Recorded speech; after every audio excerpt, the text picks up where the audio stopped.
जय श्री कृष्ण। आप सभी को वैशाख मास शुक्ल पक्ष एकादशी की ढेरों शुभकामनाएं।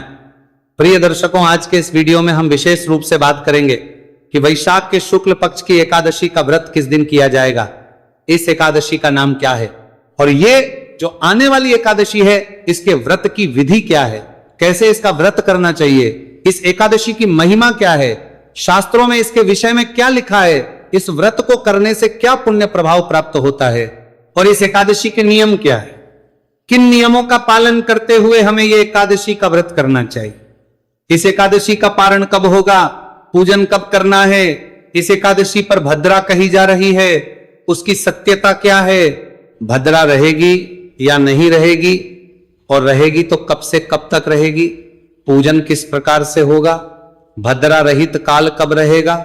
इस प्रकार से सभी शास्त्रीय जानकारी आने वाली एकादशी के विषय में इस वीडियो के माध्यम से प्रदान की जाएगी। आप देख रहे हैं सनातन धर्म का संसार ज्योतिष संस्थान का प्रतिष्ठित यूट्यूब चैनल सनातन धर्म का संसार धार्मिक। आपसे निवेदन है कि यदि थोड़ा सा भी उपयोगी लगे तो एक बार लाइक अवश्य कर दीजिएगा और अपने व्रत की सफलता के लिए कमेंट बॉक्स में अवश्य लिखिएगा जय श्री हरि या ओम नमो नारायणाय। आइए प्रिय दर्शकों, जानकारी आरंभ करते हैं और बात करते हैं आने वाली एकादशी वैशाख मास के शुक्ल पक्ष की जो एकादशी होती है, स्वयं मोहिनी एकादशी कहा जाता है। इसका नाम है मोहिनी एकादशी। ये मनुष्य के सभी पातकों का नाश करने वाली है। मैं आरंभ में ही बता दूं प्रिय दर्शकों कि जिस प्रकार से पिछली एकादशी पर आपने देखा कि एकादशी के जो नियम थे वो दशमी तिथि से आरंभ हो रहे थे, कुछ महत्वपूर्ण नियम थे और अनिवार्य उनका पालन दशमी तिथि से होना था। वैसे ही प्रत्येक एकादशी के कुछ ना कुछ अलग नियम होते हैं, इसलिए हमें प्रत्येक एकादशी के विषय में ध्यान से जानकारी प्राप्त करनी चाहिए कि कोई त्रुटि हमसे ना हो। तो मोहिनी एकादशी जो है इसके विषय में भगवान श्री कृष्ण महाराज युधिष्ठिर से कहते हैं कि हे युधिष्ठिर, यह एकादशी मनुष्य के सभी पातकों को नाश करने वाली है। वो कहते हैं कि इसकी महिमा को एक बार वशिष्ठ जी ने रामचंद्र जी से कहा था। भगवान रामचंद्र जी ने जब पूछा कि हे वशिष्ठ जी, हे गुरुदेव, कोई ऐसा व्रत बताएं जिसके करने से समस्त पाप नष्ट हो जाएं और सभी दुखों का नाश हो जाए। मैंने सीता जी के वियोग में बहुत से दुख भोगे हैं, अतः आप कोई व्रत बतलाइए। भगवान रामचंद्र के निवेदन करने पर यह व्रत ऋषि वशिष्ठ के द्वारा बतलाया गया था। हमने कहा कि हे राम, वैशाख मास में जो एकादशी आती है जिसका नाम मोहिनी एकादशी है, इस एकादशी का व्रत करने से मनुष्य सब पापों तथा दुखों से छूटकर मोहजाल से मुक्त हो जाता है। अतः यह व्रत दुखी मनुष्यों को अवश्य करना चाहिए। इससे मनुष्य के सब पाप और दुख नष्ट हो जाते हैं। ऋषि वशिष्ठ कहते हैं कि एक समय पर भद्रावती नामक एक नगरी पर देवतिमान नामक वंशी राजा था और उसी की नगरी में एक धनपाल नामक वैश्य भी रहता था, बड़ा विष्णु भक्त था। तो उसने नगर में बहुत से भोजनालय बनवाए, प्याऊ बनवाए, कुआं, सरोवर, धर्मशाला आदि बहुत कुछ बनवाया था और सड़कों पर आम, जामुन तथा नीम आदि के अनेकों वृक्ष भी लगवाए थे। उस वैश्य के, उस व्यापारी के 5 पुत्र थे, तो उसका जो 5वां पुत्र था उसका नाम था दृष्ट बुद्धि। वो बड़ा पापी ही पाप कर्म किया करता था और अपने पिता के धन को नष्ट किया करता था। इन्हीं कारणों से पिता और भाइयों कुटुंबियों ने उसको घर से निकाल दिया। जब वो पिता ने निकाल दिया तो वो दर दर की ठोकरें खाने लगा, चोरी चकारी करने लगा। इस अपराध में राजा ने उसे राजा के सैनिकों द्वारा गिरफ्तार कर लिया गया। राजा ने जेल में डाल दिया, खूब यातनाएं दी। जब वो नहीं सुधरा तो उसको राजा ने राज्य से बाहर कर दिया। अब वो जंगल में रहने लगा, जंगल में को मार के खाने लगा और वो एक शिकारी बन गया। एक बार शिकार का पीछा करते करते वो कौंडिल्य ऋषि के आश्रम में पहुंच गया। उस समय का महीना चल रहा था और देव कृपा से कौंडिल्य ऋषि गंगा स्नान करके आ रहे थे। उनके भीगे वस्त्रों के छींटे पड़ने से उसको कुछ सद्बुद्धि आ गई। वह मुनि को हाथ जोड़कर कहने लगा कि मैंने अपने जीवन में बहुत पाप किए, आप उन पापों से छूटने का कोई साधारण और बिना धन का उपाय बतलाइए। उसने दीन वचन कहे तो ऋषि कहने लगे कि ध्यान देकर सुनो, तुम एकादशी का व्रत करो। इस एकादशी का नाम मोहिनी है और इससे तुम्हारे सब पाप नष्ट हो जाएगी। मुनि के वचन सुनकर उसने ऋषि के द्वारा बताई गई विधि के अनुसार मोहिनी एकादशी का व्रत किया। सो हे राम, इस व्रत के प्रभाव से उसके सब पाप नष्ट हो गए और अंत में वह गरुड़ पर चढ़कर विष्णु लोक को गया। तो भगवान श्री कृष्ण कहते हैं कि हे युधिष्ठिर, ये एकादशी मनुष्य को परम गति दिलाने वाली और उसकी मनोकामनाओं को पूर्ण करने वाली है, इसे ये व्रत किया जाने लगा है।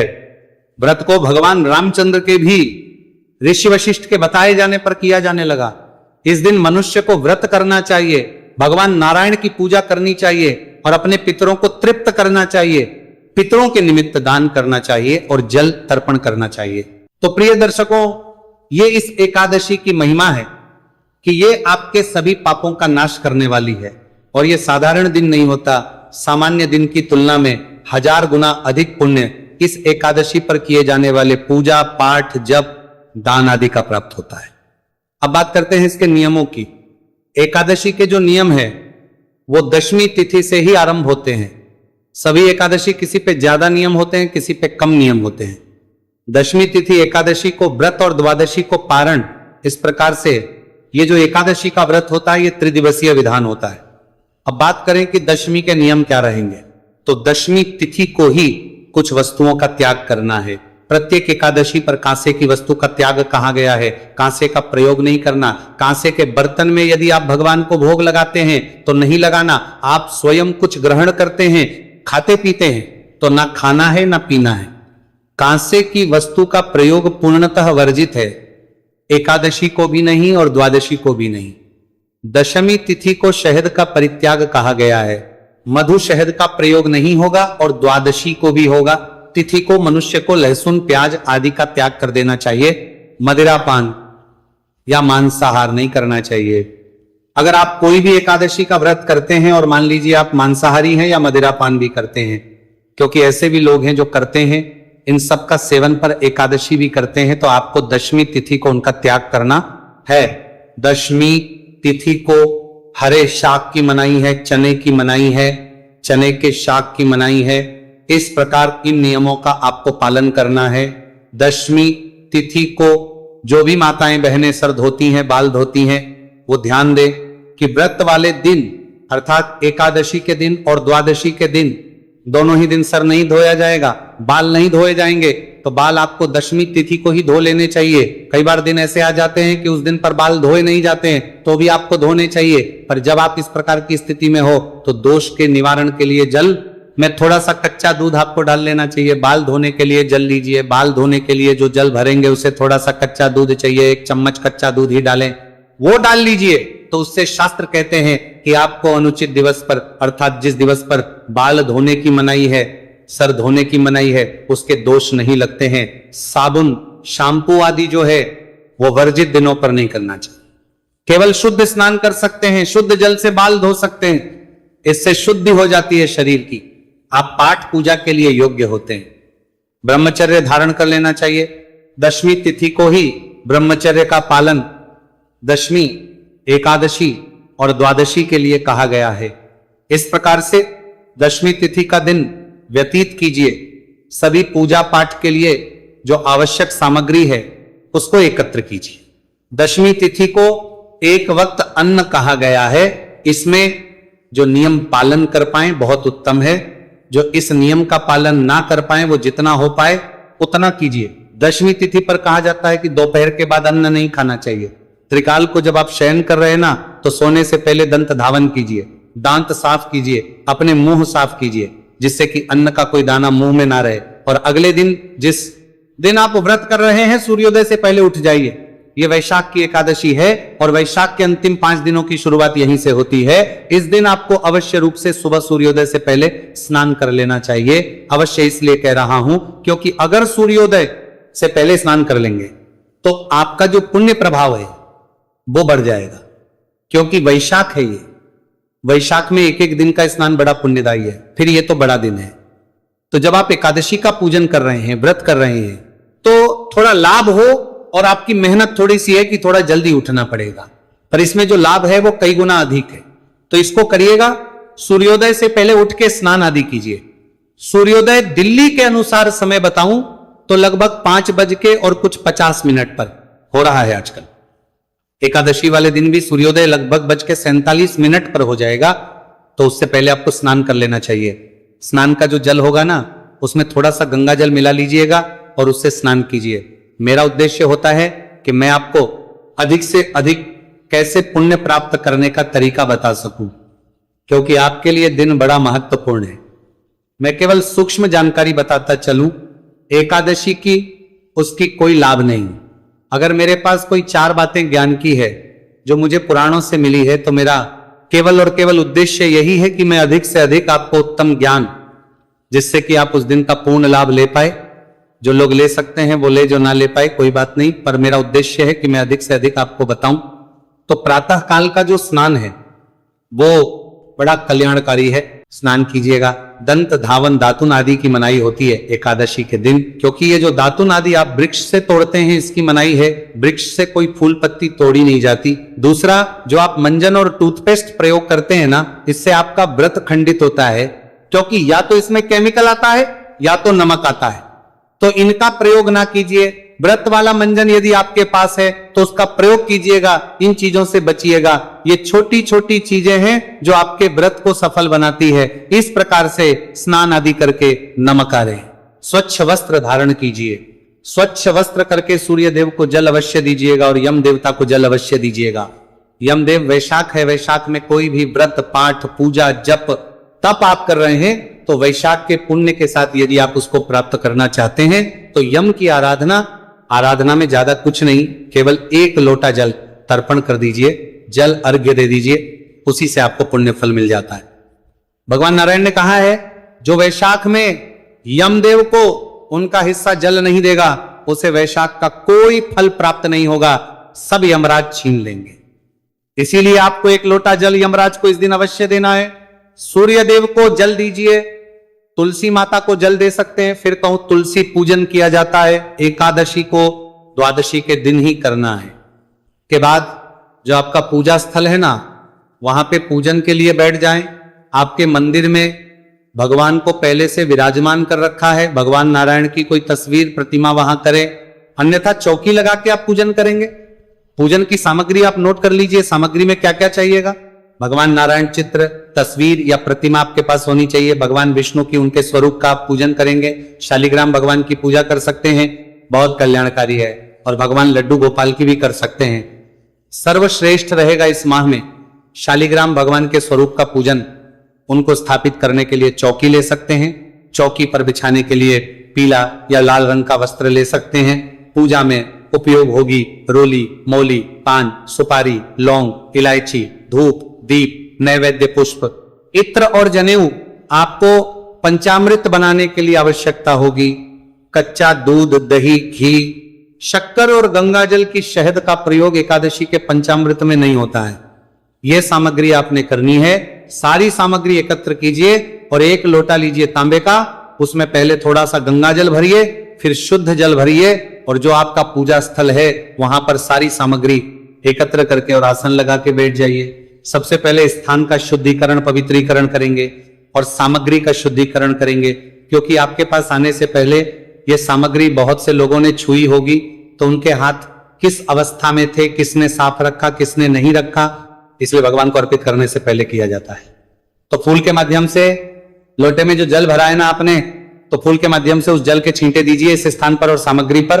ओम अपवित्र पवित्रो व सर्वावस्था गतो प्रोपिवा यस्मरित पुंडरीकाक्ष 7वां अवस्था गतोपिवा यस्मरित पुंडरीकाक्ष से बाह्याभ्यंतर शुचि। इस प्रकार से जल छींटे देके आपने स्थान को शुद्ध किया, पवित्र किया है, सामग्री को शुद्ध किया है। चौकी लगाएंगे, चौकी पर वस्त्र बिछाएंगे और उस पर भगवान की स्थापना करेंगे।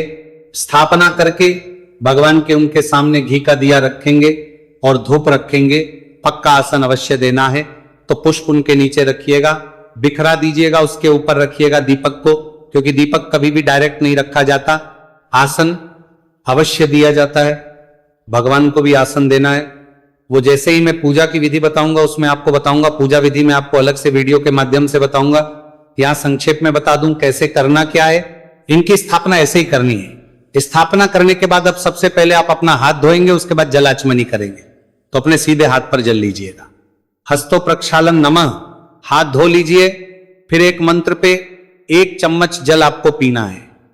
1 चम्मच से जल अपने सीधे हाथ में लेंगे और जल पी जाएंगे। जब बोलेंगे तब ओम माधवाय नमः जल लीजिए, पी जाइए। ओम केशवाय नमः जल लीजिए, पीजिए। ओम नारायणाय नमः, जल लीजिए, पी जाइए। ओम हर्षिकेशाय नमो नमः, जल लीजिए और हाथ धो लीजिए। हाथ धोने के बाद अब अपने आप को तिलक कीजिए, मौली बांधिए। अगर आपके पारिवारिक जन भी आपके साथ बैठकर पूजन कर रहे हैं तो उन्हें भी तिलक कीजिए, मौली बांधिए। भगवान का पूजन करने से पहले हमें पूजन के योग्य होना होता है। अब दीपक को प्रज्वलित करेंगे। दीप प्रज्वलन का मंत्र होगा, शुभम करोति कल्याणम आरोग्यम धन संपदा शत्रु बुद्धि विनाशाय दीप ज्योतिर्नमो में, शत्रु बुद्धि विनाशाय दीप ज्योतिर्नमो भरे। धूप को जलाएंगे। धूप दीप जला के फिर आपने संकल्प करना है। संकल्प एक आवश्यक प्रक्रिया है, तो संकल्प लीजिए। सीधे हाथ में जल लीजिए, उसमें पुष्प रख लीजिए। 1 रुपए का सिक्का दक्षिणा के रूप में कम से कम रखिए, अधिक जो भी रखना चाहें वो रख सकते हैं। 3 बार बोलिए ओम श्री विष्णु, ओम श्री विष्णु, ओम श्री विष्णु। अपना नाम, अपना गोत्र, जिस स्थान पर बैठकर पूजन कर रहे हैं वहां का मकान नंबर, क्षेत्र का नाम, शहर का नाम, आयु, आरोग्यता, प्राप्ति, भगवान नारायण एकादशी बोलिए श्री विष्णु। और यह संकल्प भगवान के चरणों में अर्पित कर दीजिए। संकल्प करने के बाद भगवान की पूजा कीजिएगा। स्नान कराइए, भगवान को वस्त्र अर्पित कीजिए, जनेऊ अर्पित कीजिए, तिलक कीजिए, तिलक करके पुष्प अर्पित कीजिए, माला पहनाइए, धूप देव दिखाइए, भोग प्रसाद अर्पित कीजिए। नए वैद्य के रूप में फिर जलाजमी कराइए और तांबूल अर्पित करके दक्षिणा अर्पित कीजिए। हाथ जोड़ के नमस्कार कीजिए। तदोपरांत तामने एकादशी की कथा सुननी है और साथ में विष्णु शास्त्र नाम का पाठ करना है या सुनना है और आरती करनी है। उसके बाद नियम अनुसार दिन व्यतीत कीजिए। शयन काल को कीर्तन करना चाहिए। कीर्तन की महिमा बहुत अधिक है। कीर्तन पर कुछ विशेष पाठ और स्तोत्र है जिनको सुन के आपका लाभ ले सकते हैं, क्योंकि हर जगह कीर्तन नहीं होते, ना ही हर जगह मंदिर हैं, तो आप कीर्तन का लाभ कैसे लेंगे? वो पाठ और स्रोत के द्वारा उसका एक अलग से वीडियो हम बना के अपलोड करते हैं, उसका लाभ लीजिए। रात्रि काल को जागरण करना चाहिए। जागरण में जो सुने जाने वाले पाठ स्तोत्र हैं वो भी हम वीडियो में अपलोड करते हैं और अगले दिन आपको सुबह उठकर पारण करना होगा। ध्यान दीजिएगा। फल आहारी व्रत होगा। सबसे उत्तम है कि फल और दूध का सेवन करना चाहिए। अन्नपूर्णता वर्जित है, नमक का प्रयोग नहीं और मिर्च का प्रयोग नहीं। अगर आप यहां कुट्टू सावक सिंघाड़ा खाना चाहते हैं तो उसका प्रयोग कर सकते हैं। इस प्रकार ये व्रत होगा और पारण करेंगे आप अगले दिन सूर्योदय के बाद। अब पहले जानकारी देते हैं कि आपको यह व्रत करना कब है, फिर आपको पारण का समय बताएंगे, क्योंकि पारण के दिन विशेष रूप से पूजा की जाती है। पूजा की पूरी विधि मैं आपको अलग से अपलोड करूंगा। व्रत वाले दिन की पूजा विधि भी बताऊंगा और पारण के दिन की पूजा विधि और नियम भी आपको अलग से वीडियो के माध्यम से बताऊंगा। तिथि की शुरुआत हो रही है 26 अप्रैल को शाम को 6:06 पर और यह 27 अप्रैल को शाम को 6:15 पर समाप्त हो जाएगी। ऐसे में सूर्य के मुख से एकादशी रहेगी। 27 अप्रैल को सोमवार का दिन रहेगा, तो 27 अप्रैल को आप व्रत करेंगे और इस दिन पितृतर्पण अवश्य कीजिएगा। गीता के 7वें अध्याय को सुनते हुए उसकी जानकारी मैंने पहले से अपलोड की हुई है। पूजा मुहूर्त की बात करें तो सोमवार है, प्रथम चौघड़ी अमृत का है। आप सुबह 5:47 से और 17 मिनट तक पूजन कर सकते हैं, उत्तम समय है। उसके बाद 50 से 8:12 तक पूजन कर सकते हैं, उत्तम समय रहेगा। भद्रा की बात करें, हाँ भद्रा है इस दिन, लेकिन ये जो भद्रा है इसका एकादशी पूजन पर कोई प्रभाव नहीं रहेगा। भद्रा का समय सुबह 6:10 से और शाम को 6:15 तक है। कोई भी भद्रा को लेकर अधिक वहम रखते हो तो आप सुबह 6:10 से पहले पूजन कर लीजिएगा। आज 47 से और 6:10 के बीच में पूजन कर लीजिएगा, उत्तम रहेगा। पारण जो है वो 28 तारीख को किया जाएगा। पारण के लिए शुभ समय 9:50 से और 11:15 तक। अगर आप अधिक परेशान हो कि अधिक भूखे ना रह पाए तो सूर्योदय के बाद भी पालन कर सकते हैं, पर उत्तम मुहूर्त जो रहेगा चौघड़िया के अनुसार वो 10 बजे के बाद है। ये थी जानकारी एकादशी के विषय में। जानकारी थोड़ी भी अच्छी लगे लाइक कीजिएगा, शेयर कीजिएगा, जिससे कि सभी लोग अधिक लाभ ले पाए। भगवान नारायण सब पर कृपा करें। हरे कृष्णा।